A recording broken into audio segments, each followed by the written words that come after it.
A little bit of housekeeping before I start. My name is Claire Fussell and I'm the campaign director here at Operation Noah. This webinar is being recorded. We're going to record up until the Q&A and discussion point at the end, and then we'll turn the recording off and we can have a sort of safe space where we can ask anything we like without fear of being on YouTube. So do feel free to turn your video off if you like, but you shouldn't be on this recording. Please put who you are and where you're joining from into the chat. It would be lovely to see who's joining us today. And also, as we go, do add any questions to the chat as well. We'll hear from 3 speakers today, so we're going to hold questions to a discussion point at the end rather than having questions addressed as we go. So this webinar is jointly hosted by the 2 Christian charities Operation Noah and Just Money Movement. Operation Noah aims to inspire greater UK church action on the climate crisis, and we have a particular focus on fossil fuel divestment, church investment in climate solutions, and the use of church-owned land for climate and nature. And Just Money Movement is a close partner of ours at Operation Noah, and they work to connect faith, money and justice through resourcing Christians to use their money and to speak out about it to help shape a fairer and greener world. And last year, we came together to launch a new initiative called the Green Investment Declaration. And that seeks to encourage churches to align their investments and their faith values, and specifically around climate issues and helping to resource climate solutions and use the money they've been blessed with to have a real impact in building a better world. And we did that because we know that much greater and much faster investment is needed to transition to a greener future and to combat climate change. And we know that faith institutions hold a lot of wealth. Globally, faith institutions manage around $3 trillion, which is a huge sum. And that money has fantastic potential to shape the world that we all want to see, not only through making direct investments of that money into climate solutions, but also through churches speaking out, talking about how they use their money differently and making the moral case for a wider movement of funds into addressing the climate crisis. We have significant power and influence in our wider society as churches and faith bodies, so we really can't afford to stay silent on this issue, which is why we're having this webinar today, and this is part of a series of webinars considering this issue. It's worth stating at the outset that the intention of today's session is to inspire church investment in climate solutions and to hear about examples of how to do that. But as charities, we don't endorse any specific investment management firm above any other. And we recommend that all treasurers and financial decision makers in church bodies lead your own due diligence processes, which I'm sure you all already do when you're selecting your investments and where to put your money. So without further ado, let me introduce today's speakers. So firstly, we're going to hear from Rosie Venner.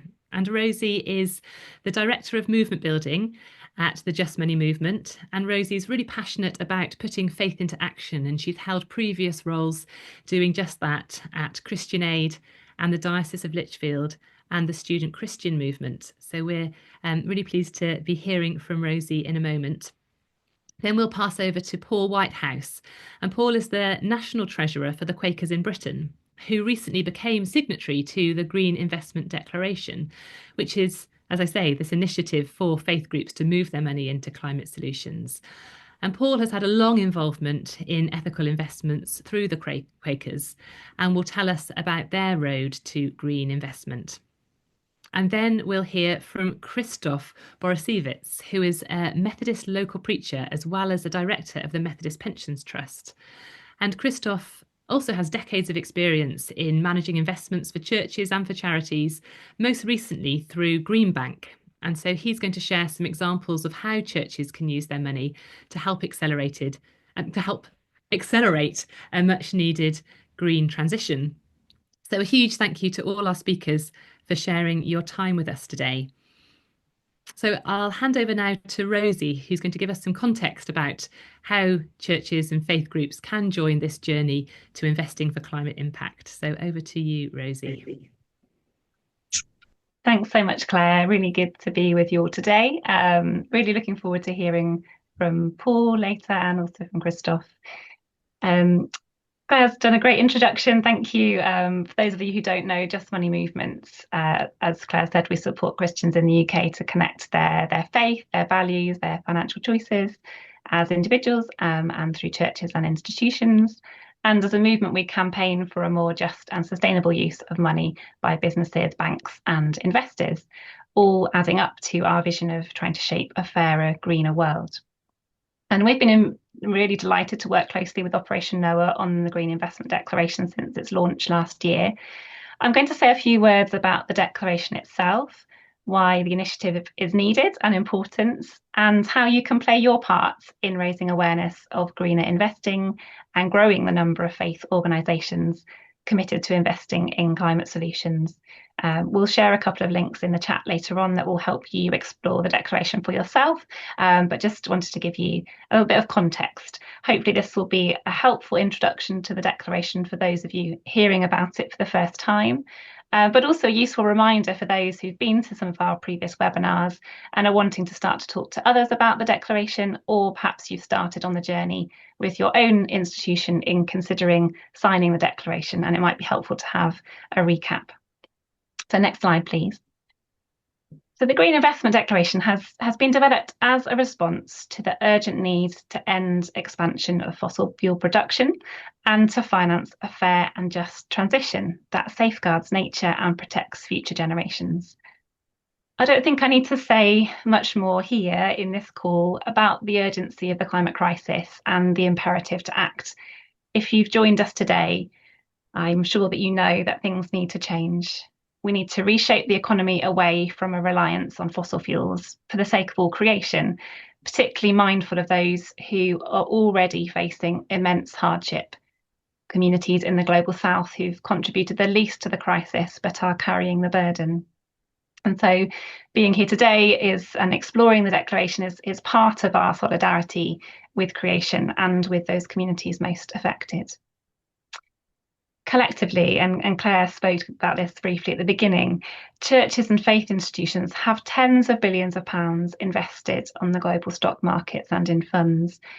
These investments have the power to create a better world, to be stewarded in ways that contribute to the common good, to be stewarded in ways that offer solidarity with those most affected by the climate crisis.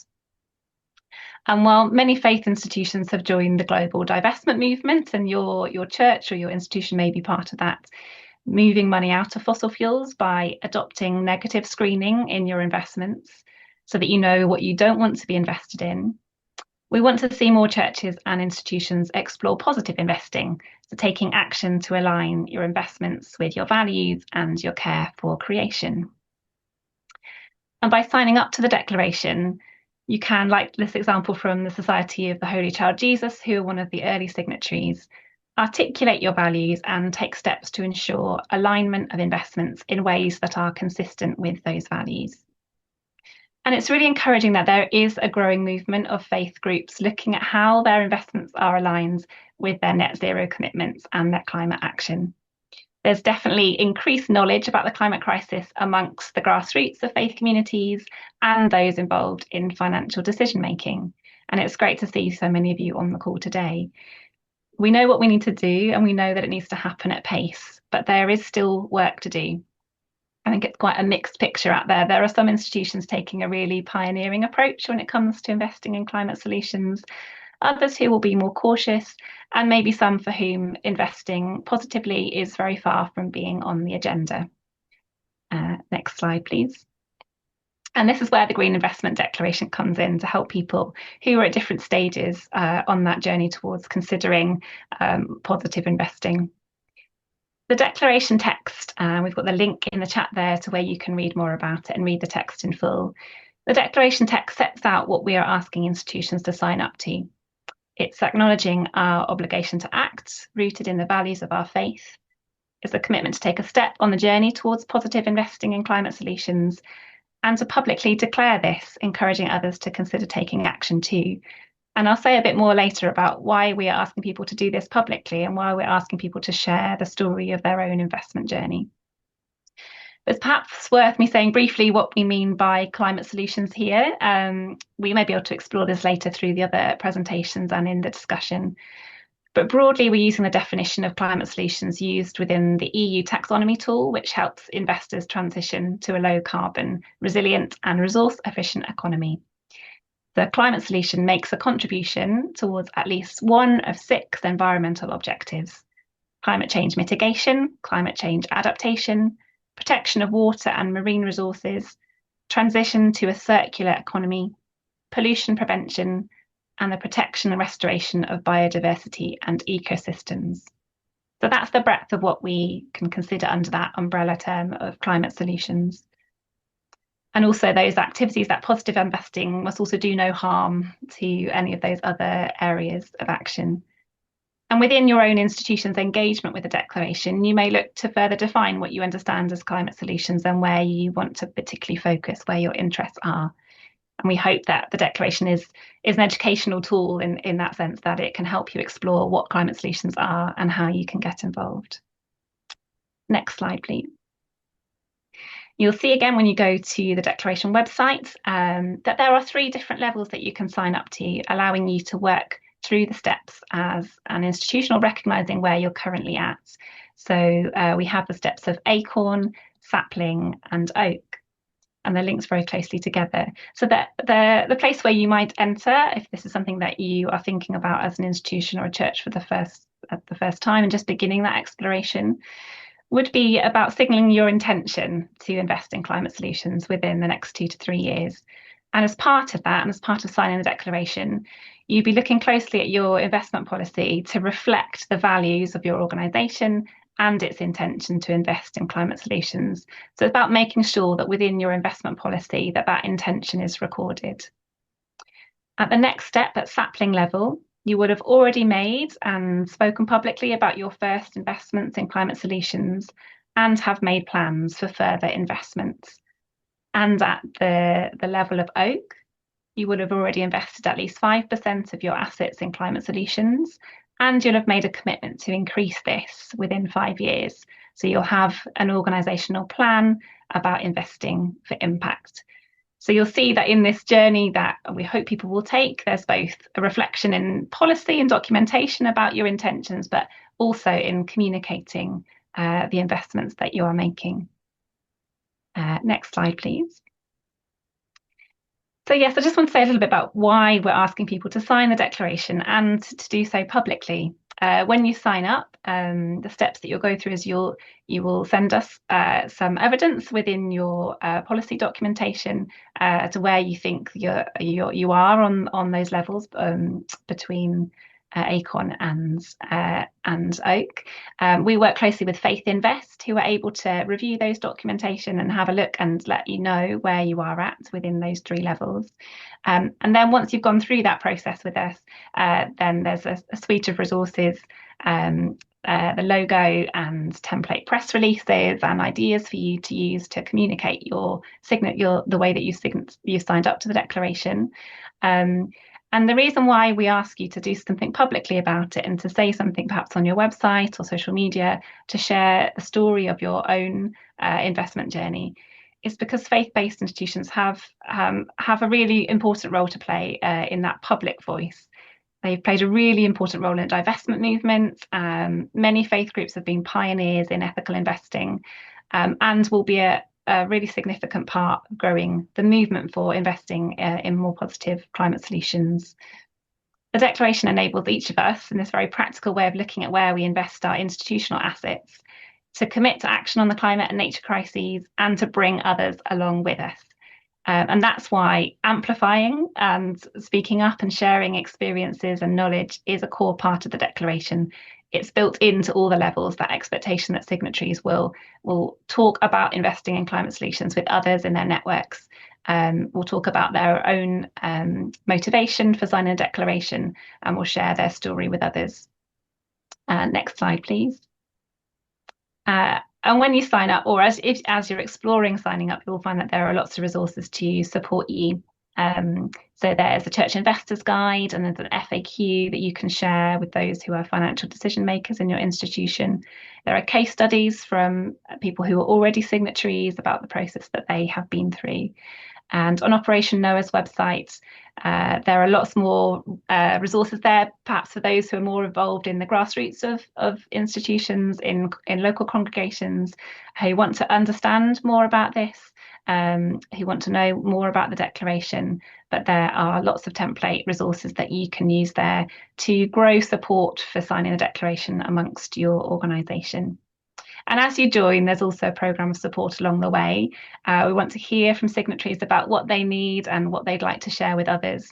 So there's spaces like webinars like this, but as we go along and as more people join, space to share peer support and learning, so that we can journey together. So yes, please do explore all the resources that are there, both on the declaration page and on Operation Noah's website.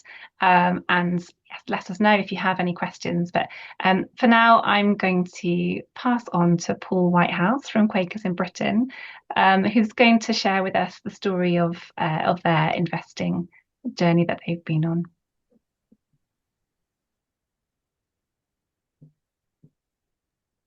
Thanks, Rosie. And thank you all for coming today, and a particular welcome to one or two fellow Quakers I see in the list, including Arnie Springorum from Prague. It's good to see you here.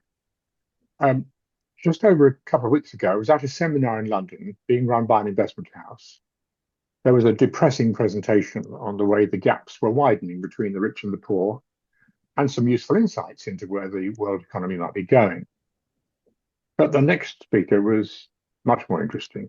He talked about the need for faith charities, many of those attending were from faith communities, to make investment decisions in line with their values. And there was then a lively discussion. I was at my table. There was a young man who was a trustee of his local Methodist church, and there were several other people in the same position, all of who talked about, well, yes, we want to do that, but what about our fiduciary duty? And just to remind everyone, if we go to the next slide, please, the fiduciary duty which a trustee has is set out there quite clearly. They must do the best that they should for their charity. Of course, this presents immense problems because there's always a dissent between where you want to go. Do you want to invest in things that will do very good but not provide any sort of return, in which case your income is reduced and you can't then carry on the work which you have been doing in the same area or elsewhere? So next slide, please. Just a word or two about Quakers, because not everyone may know, and I'm sorry if you already are aware of it. We've been around since the 17th century with Christian roots. Our proper name is the Religious Society of Friends Quakers, and you can read far more about that. You'll be able to look at this later when the YouTube comes around if you want that reverse. Next slide, please. This is perhaps the crux of where we are coming from when it comes to making decisions about investment. Because we have to live our lives out in our faith, we can't say something and do another. That doesn't mean to say we always succeed, of course not. But it's absolutely crucial that what we do is trying our best to achieve, is doing our best to achieve the right outcome for the whole of society. We call this witness, and it's can be a difficult task. There are so many different things to witness, and we're talking about climate justice today, but that's only just one of them. Next slide, please. So where we're very fortunate, and this goes back to the discussion I was having at this seminar last week, is having these 5 basic testimonies, the building blocks, if you like, of our investment policy, as well as other things, but we hear about investment. So because we need to let our life speak through these testimonies, then we've got to ensure in our investment policy that we are following them. And you can put climate justice into most of those headings. You can put it into equality, because there are very many people who are unequal because of the effects of the failure of the world to take action against climate change. Truth, and that's about speaking truth to power, telling governments that they have to change. Peace, well, if you look at what's happening, for example, in the investment field, one of the great things today is artificial intelligence.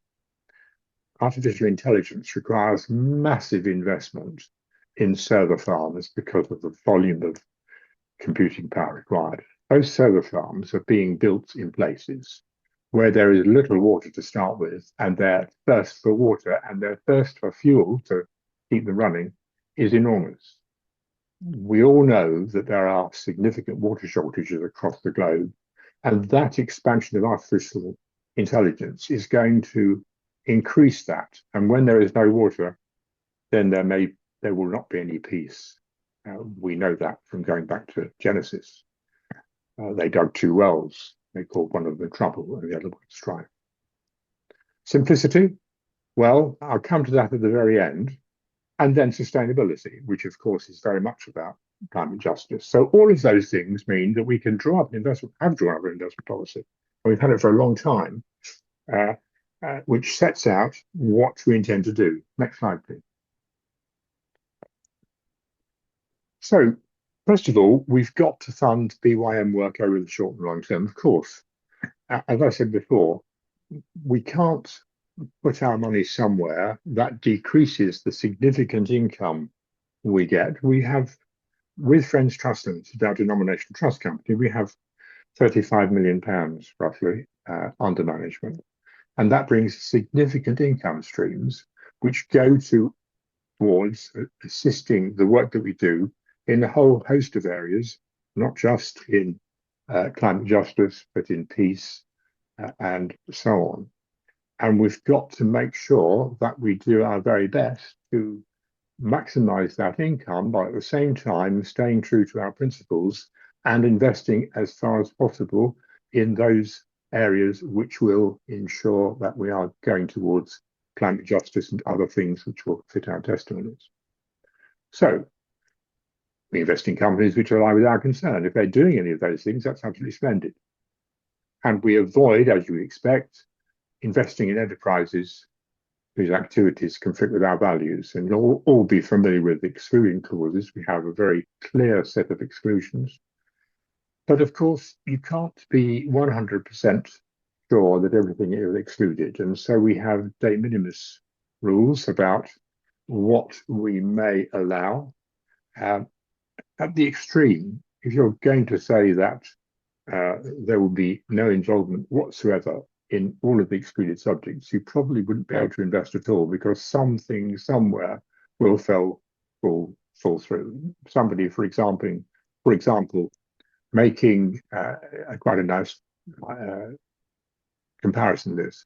Someone making these splendid water bottles which enable you to pick up filthy water, and the bottle with its special design of an osmosis filter becomes drinkable. Well, the first people who wanted that were the armies all over the world.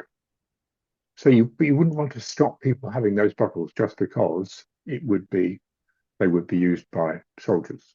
So we have to remember that as part of our decision making. We also want to encourage businesses to be ethical, of course, and to do all those things which we're talking about today. And you can download the policy from our website, quaker.org.uk. Just search for BYM investment policy. BYM, by the way, is Britain Yearly Meeting.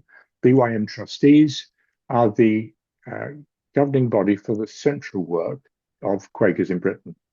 Our worshipping, of course, takes place in area and local meetings right across England, Wales, and Scotland, and they are grouped into separate charities. They will have investment policies where they have investments, and many of them do, which generally, but we can't be sure of this, mirror ours. Next slide, please. So, one of the things that we believe is absolutely vital in all of this is engagement, because we want to get companies to move their policies towards all the things that we're talking about today. So we belong to the Church Investors Group. We get regular reports from our investment manager on how they exercise company voting rights. And of course, they also report on the engagement work that they carry out, because one of the things that we look for when choosing an investment manager is not just their ethical stance, but their ability to engage.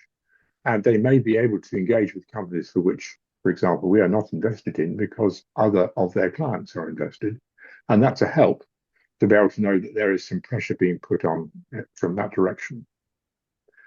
And then lastly, we do our own engagement. And I'm glad to say that we're able to get in to talk to senior people at some of the firms, which many of you may know, or if you didn't, you'll now learn, stem from Quaker roots. And for example, two big banks, Quakers, Barclays and Lloyds, and many others started off with Quakers. Next slide, please. So I'm going to finish with simplicity. And I think that is the crucial part about what we are saying today. We shouldn't define people by their material possessions. We wish to support enterprises that address authentic human needs. There is nothing more important today than the human need for climate justice to be addressed. We are discussing at the moment when our net zero targets ought to be in investment terms. We're talking about 2030. That will produce significant risks for us. It's one of those things which we're going to have to balance from our early discussions. Where we'll end up, I don't yet know. What I do know is that we are absolutely clear that in order to ensure that our testimonies are fulfilled, we have to invest in these enterprises, the ones that provide the wherewithal to get us towards net zero. And I'll now hand over to Christophe. Thank you so much for that, Paul. That's really interesting and inspiring to hear, particularly around how you balance your fiduciary duty as trustees with staying true to your principles and the faith that you hold. So thank you so much for sharing that. And I'm very impressed to hear that you're looking to get net zero investments by 2030. And I think that when we last spoke last year, you were at about sort of 18 to 20% of your investments directly in tackling and adapting to climate change. So amazing to hear that there's that level of ambition. And so, yeah, thank you for sharing that.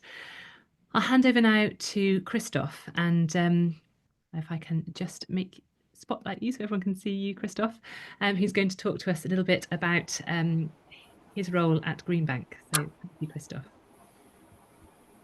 Thank you, Claire. Paul's spoken very eloquently about the why of investing in climate solutions. My job is to talk about the much more prosaic, the how. If we go on a slide, please. As Claire said at the start, and another one, my day job, I'm an investment director, advising and managing the investments of charities within the specialist Greenbank team within Rathbones. But I'm also a trustee of a church charity in my spare time. If we go on a couple more slides, there's a bit more information about us, but there we are. No, another, yeah, brilliant, thank you. But before we go on to talk about that different range of possible solutions and investments, there's some important bits of context we need to consider. Paul's already given us an example on the first one of these, your investment policy statement. That should be the document which sets out the framework of what's in your investment portfolio and why. And if there's a desire for investing in climate solutions, then that should be reflected in that investment policy statement. There are lots of other things which are also in your investment policy statement. The nitty-gritty that really interests people like me. Your risk or return objectives, your income requirements, possible liquidity needs, investment time horizon, ethical exclusions you might have applied to your portfolio. These don't always sound as exciting as climate solutions, but whatever your investments are in climate solutions, they need to work in the context of them. If your charity needs a high level of income, then thinking about solutions which work alongside that goal is important. If you might need to realise a large chunk of your portfolio in the coming years, then making sure that any investments you make are consistent with that need will also be important. And it's also important to remember what's not in your listed investment portfolio. Are there other assets you own? How would an investment in climate solutions sit alongside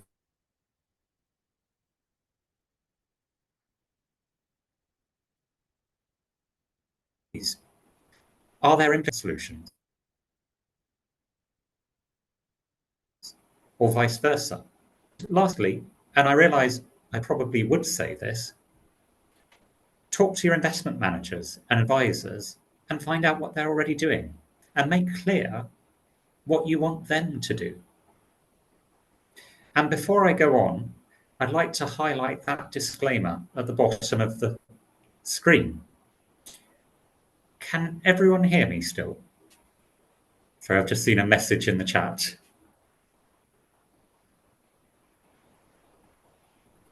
Christophe, we can hear you. You Okay, paused good. briefly, but yes, we can hear you. Okay, good. So before I go on, I'd like to highlight that disclaimer at the bottom of the screen. I'm going to talk about various possible investments, but that's in the context of giving information about what's possible. Any decision about investing in any of these should always be based on the particular circumstances of any individual charity. And so, to be very, very, very clear, I'm not making recommendations or giving advice today. If we go on a slide, the second important bit of context is the problem. If we're to invest in climate solutions, we need to do so focused on which bit of the problem we're trying to solve. When we think about anthropogenic greenhouse gas emissions, the vast majority come from burning fossil fuels for energy, around 75% of the total, with roughly 30% of the overall being for electricity and heat, followed by transport, manufacturing and buildings. There are smaller proportions related to agriculture, industrial processes such as steel making, waste management, and land use change or deforestation.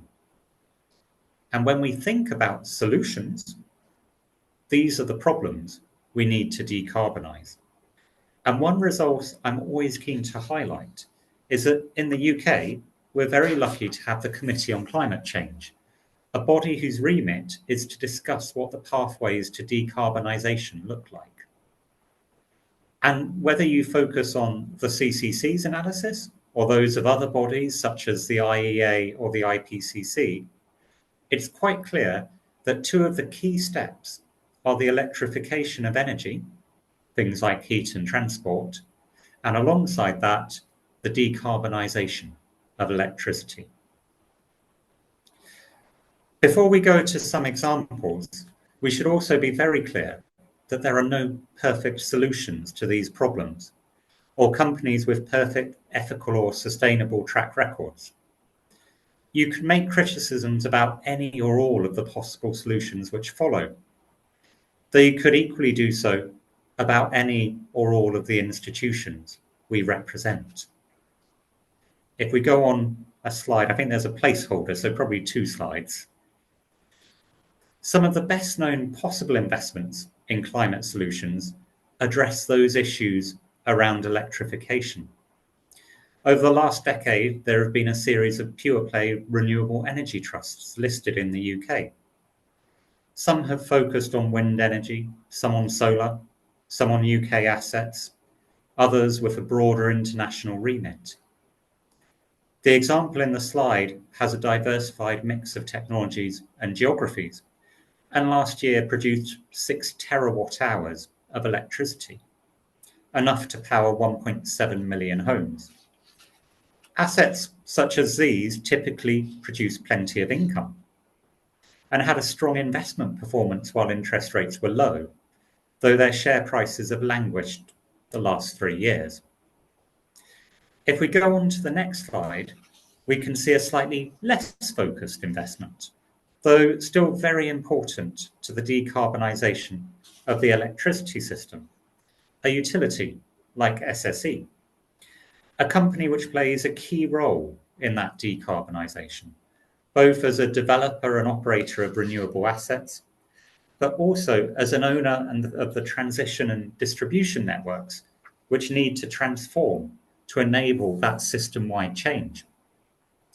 And a company with a £17 billion investment programme focused on those assets. Utilities are often perceived as being at the more boring end of the investment universe, with stable cash flows and some inflation protection, but not always the greatest prospects for long-term growth. So if we go on to the next slide, we can see an example of one of the equipment manufacturers which make wind turbines or solar panels or some of the electrical equipment to enable the modernisation of the grid. These typically have a less stable business model, but also the potential for greater long-term growth, though that potential doesn't always guarantee future delivery. All of our risk warnings and disclaimers are always there for a reason. The example in the slide is that of a Danish wind turbine manufacturer, a company with an installed base of 164 gigawatts of wind turbines and a strong market position in that area. With any investment, there are always risks, and equipment manufacturers such as Vestas are exposed to cycles in their end markets. Wind turbines are no different from other industries in that respect.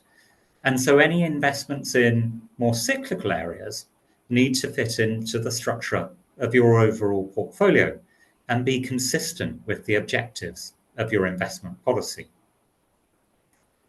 Next slide. Electricity generation is one of the key aspects of any transition roadmap, and rightly, many focus on it when thinking about climate solutions.